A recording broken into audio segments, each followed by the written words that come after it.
Bien-aimés de Dieu, merci d'être avec nous aujourd'hui. Nous en avons fait une habitude ancrée au plus profond de nous. Elle nous entoure et est véhiculée par la majorité des médias d'aujourd'hui. Elle a une place de choix dans nos assemblées. Pourtant, elle est tout le contraire de ce qui est vrai. Bien-aimés de Dieu, aujourd'hui, nous parlerons du mensonge. Dans le livre de la Genèse, si nous lisons bien, l'on comprend que c'est par le mensonge que le péché a fait son entrée dans le cœur des hommes. Il est écrit dans Genèse 3, versets 1 à 5, « Le serpent était le plus rusé de tous les animaux sauvages que le Seigneur avait fait. Il demanda à la femme, « Est-ce vrai que Dieu vous a dit, vous ne devez manger aucun fruit du jardin ?» La femme répondit au serpent, « Nous pouvons manger les fruits du jardin, mais quant aux fruits de l'arbre qui est au centre du jardin, Dieu nous a dit, « Vous ne devez pas en manger, même pas y toucher, de peur d'en mourir. » Le serpent répliqua, « Pas du tout, vous ne mourrez pas. Mais Dieu le sait bien. Dès que vous aurez mangé, vous verrez les choses telles qu'elles sont. Vous serez comme lui, capable de savoir ce qui est bien ou mal. » L'on comprend par ce passage que mentir, c'est abuser de l'autre. C'est un choix délibéré de cacher la vérité.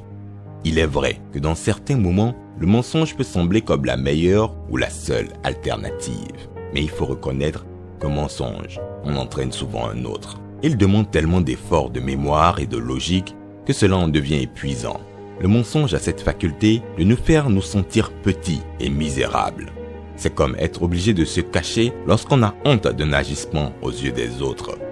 Au-delà de ce qu'il détruit en nous, il efface la confiance des autres à notre égard quand ils découvrent la vérité. Observons cette situation. Vous apercevez votre ami dans un restaurant, vous décidez de l'appeler pour tester sa franchise. Celle-ci vous répond qu'elle est en réunion ou ne décroche pas et après essaie de vous faire croire qu'elle n'a pas vu l'appel. Il naît alors tout un tas de questions dans votre esprit. Même si par la suite elle dit la vérité, pourquoi alors avoir menti si elle n'avait rien à se reprocher? Il se crée alors un précédent qui nous fera remettre en cause chacun de ses arguments dans d'autres situations, même les plus banales. Dans Proverbe 20, verset 17, il est écrit « Le pain du mensonge est doux à l'homme, mais plus tard, sa bouche est comme remplie de gravier. » Mentir, c'est poser le pied sur une mine. À un moment, il faudra le lever et la bombe explosera. Bien des gens nous diraient que l'on ne peut éviter le mensonge, ne serait-ce que par politesse, pour ne pas trop s'étaler ou même pour venir en aide à autrui. Pourtant, pour être honnête, combien de fois avons-nous été obligés de mentir pour protéger les autres? Bien souvent, nos mensonges sont égoïstes. Et mentir pour protéger quelqu'un qui a commis un acte répréhensible nous rend doublement coupables.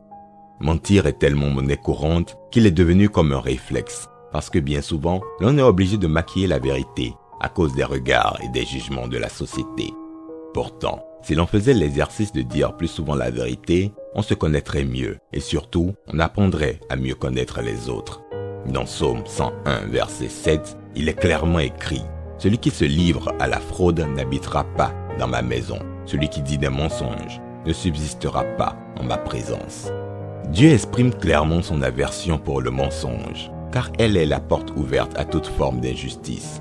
Dans ses commandements, le Créateur dit, dans Exode 20, verset 16, « Tu ne prononceras pas de faux témoignages contre ton prochain. » Si l'on agrandit le sens de cette recommandation, l'on comprend qu'il s'agit d'une interdiction pour toute forme de mensonge.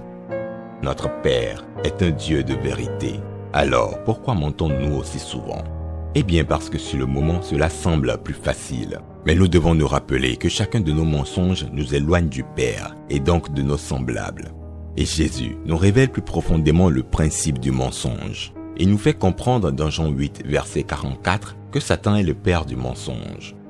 Bien-aimés de Dieu, nous devons nous rendre dignes de notre Père en faisant l'effort d'être toujours dans la vérité. Même si parfois elle semble nous nuire dans un premier temps, rappelons-nous que nous avons été créés par des paroles de vérité et le mensonge détruit cette vérité en nous.